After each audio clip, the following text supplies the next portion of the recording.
బయట కూర్చుని తన పిల్లలను ఎంతో దీనంగా చూస్తోంది. ఆమె కళ్ళెదుట పడి ఉన్న పిల్లల కళ్ళలో కన్నీళ్లు ఎండిపోయాయి.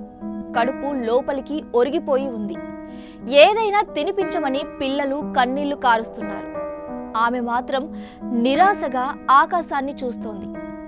అమెరికా వాళ్ళు పంపే ఆహారం కూడా లేకుండా పోయిందా? ఈ ప్రశ్న ఇప్పుడు ఈ ఒక్క తల్లి మదిలో మాత్రమే కాదు, లక్షలాది మంది పేద ఆఫ్రికన్ల మనసును వేధిస్తున్న ప్రశ్న ఇది. వాళ్ళు పడుతున్న నరక యాతన ఇది. అమెరికా ఫస్ట్ అనే నినాదాన్ని, విధానాన్ని నరనరాన ఎక్కించుకుని అగ్రరాజ్యాన్ని పాలిస్తున్న డొనాల్డ్ ట్రంప్ అమానవీయ నిర్ణయాలు తీసుకుంటున్నారు. అధ్యక్ష పదవి చేపట్టిన 10 రోజుల్లోనే అమెరికా ఇతర దేశాలకు అందించే సాయం యుఎస్ ఎయిడ్ ని ఆపేయాలని ఆదేశించారు ట్రంప్. 6 లక్షల కోట్లకు పైగా బడ్జెట్ కలిగిన ఈ సహాయ సంస్థను మూసివేయడం అంటే ప్రపంచ వ్యాప్తంగా పేద ప్రజల ఊపిరి తీయడమే. ఈ నిర్ణయం ఇప్పటికే కొన్ని రోజులు అమల్లో నడిచింది. కానీ అమెరికా ఫెడరల్ కోర్టు న్యాయమూర్తి ట్రంప్ నిర్ణయాన్ని తాత్కాలికంగా నిలిపివేశారు.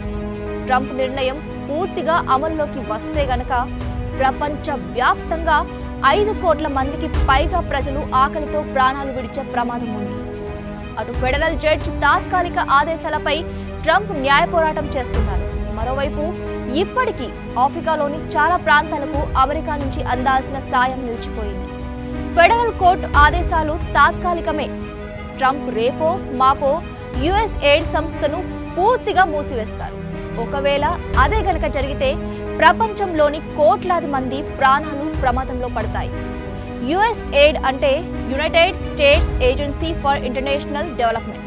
దీన్ని 1961లో నాటి అధ్యక్షుడు జాన్ ఎఫ్ కెన్నడీ స్థాపించారు. ఈ యుఎస్ ఎయిడ్ లక్ష్యం ప్రపంచ వ్యాప్తంగా పేదరికాన్ని తగ్గించడం, ఆరోగ్య సంరక్షణను మెరుగుపరచడం, ప్రజాస్వామ్య విలువలను కాపాడడం. ప్రపంచ వ్యాప్తంగా 100 దేశాల్లో ప్రజలకు బతికే అవకాశం కల్పిస్తున్న దాతృత్వ సంస్థ ఇది. దీనికోసం ప్రతి ఏటా అమెరికా బడ్జెట్లో నిధులు కేటాయించాల్సి ఉంటుంది.